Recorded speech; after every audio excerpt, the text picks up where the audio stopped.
Welcome to a brand new year of Vegas tips and tricks and our very first Vegas tips program.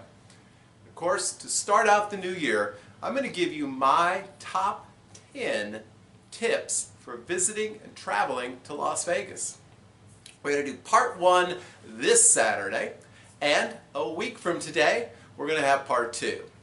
Now, just keep in mind these are not in any particular order, but there are 10 things that I think that if you follow, it'll give you a much better Vegas experience. Whether you're a first-time visitor, a recent visitor, or maybe you've been to Las Vegas in the past, but not in a number of years.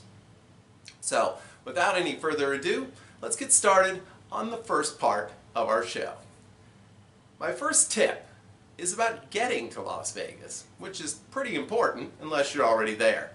And that is, fly to Las Vegas and return on Tuesdays, Wednesdays, and Saturday to save money.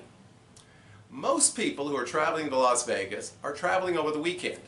And so they're frequently flying out on, say, Thursday or Friday, coming back Sunday or Monday. You don't want to be flying out on Thursday and Friday because that's when you're going to pay the highest fares. You don't want to be flying back on Sunday and Monday because you're going to be paying the highest fares. Wednesday, Tuesday, and Saturday are the sweet spots. And that's not just anecdotal. I've actually done research and checked from a number of different cities at a number of different time frames. And with the exception of special events that are difficult to predict, this is a pretty solid rule. It gives you a lot of options. You could fly out for 3 nights, go out Wednesday, come back Saturday, take a 4-night trip, Tuesday through Saturday. If you want a longer stay, Wednesday to Tuesday. Now, some people don't like it because they don't get the whole weekend. If that's a big deal to you, that's fine, but you are going to pay more. If you want the best value on a Vegas flight, Tuesdays, Wednesdays, and Saturdays are your days. Our second tip, always book your hotel directly with the hotel, and if possible, through the hotel's Players Club. Now there's always exceptions to these rules and tips.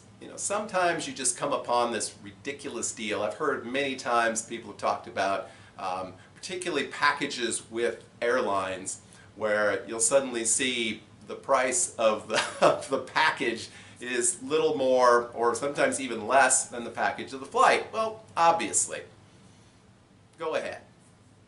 But generally speaking, I'm not a fan of the hotel consolidators. I'm not a fan of the hotel resellers. I'm not a fan of these large travel websites because I want to be a customer of the hotel or preferably of the casino. I don't want to be a customer of Yoo-hoo travel services. Okay? And I'm not picking on these services. They're a great way to kind of gauge rates and flights, and like I said, sometimes packages are just too good to be true. But in general, I find that most problems people have when they get to Las Vegas and they get to their hotel comes when they are booking through some sort of a travel site. And if there is a problem, while some hotels will make an effort to sort of bend over backwards and take care of you, a lot of times you're going to have to go to that consolidator, you're going to have to go to that website, and they're not, on the other side of the lobby. Okay? So sometimes you do pay a little more, but very frequently if you can find a cheaper rate on one of the consolidating sites or one of the big travel sites, you can call the hotel and they will match it. Not always, but frequently. And again, as I say, if you have any gambling history, or even if you don't, many of the hotels will allow you to sign up for their players card on their website. And again, if they see you as a gambler, if they see you as a customer who's going to spend some money, you're probably going to get the best, you're going to get the sort of, I don't want to put this, you're going to get the benefit of the doubt as far as getting on a good floor with a good view, in a recently remodeled room. Versus, again, you buy the room cheap on Yoohoo.com and you get the room on the 3rd floor facing the air conditioning ducts, okay? Now, so whether you plan on going to Vegas once in which case you want a great room, you want a great experience. Or if you plan on visiting again and again, in which case you want to be able to take advantage of the possibility of discounted or complimentary rooms, go through the hotel directly. Okay. Third tip, when you arrive in Las Vegas, unless of course you're driving yourself, and you get to the airport, skip the cab lines and get involved in the ride-sharing services, either Uber or Lyft. They're practically interchangeable. A lot of the drivers drive for both. You're going to save anywhere from 25% to 50% off the cost of your travel to and from your hotel. Some people are a little sort of nervous about this. Oh, I'm getting in a car with a stranger. Do you think when you're getting in a taxi cab you know the guy? Do you think when you're getting on a bus or a shuttle you know the guy? No. You know, these people are, you know, there's background checks. They know where you are. You know, I see no evidence that it's less safe than taking a cab, and it's significantly cheaper. And it's the ride-sharing services have had a big impact on taxi cab profits in Las Vegas. And the hope is that maybe they'll lower their rates, maybe they'll improve their service.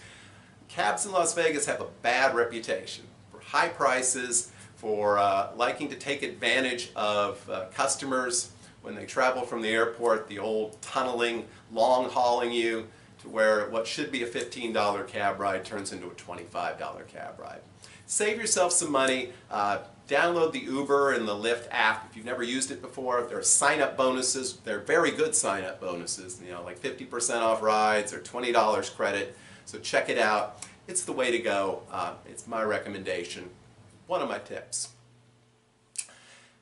Now, if you are going to Las Vegas and you are going to gamble, and the majority of people who go to Las Vegas are going to gamble, even though there are a lot of other places around the country and around the world you can make a wager, most people are going to spend some money here, whether it's a couple of $100 or a couple of $1,000.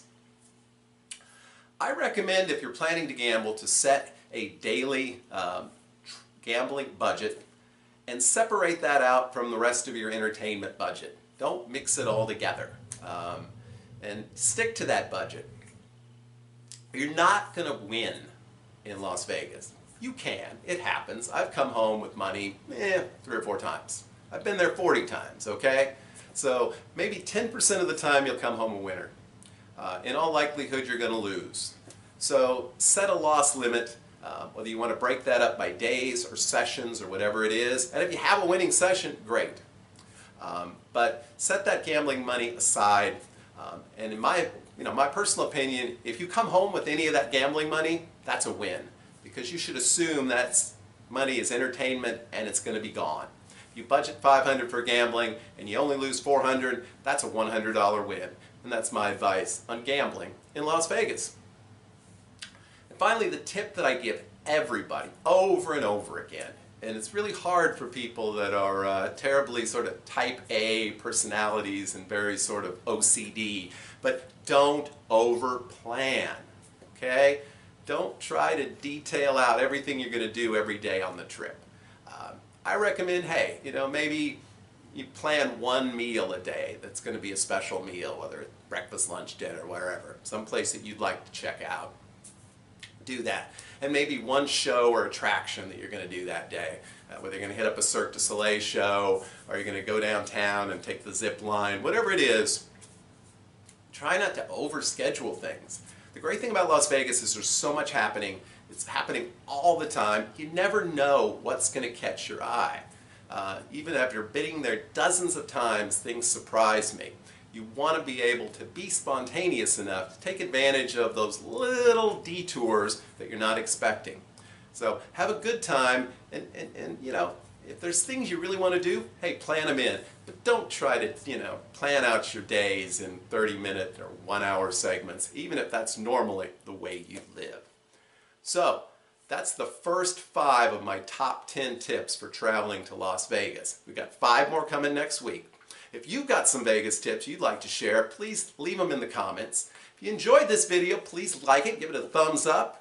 Please subscribe to the channel. Tell your friends and family and loved ones, or whatever that is, to do the same. Really looking forward to sharing some more great tips with you next week. Until then, have a great day. See you soon.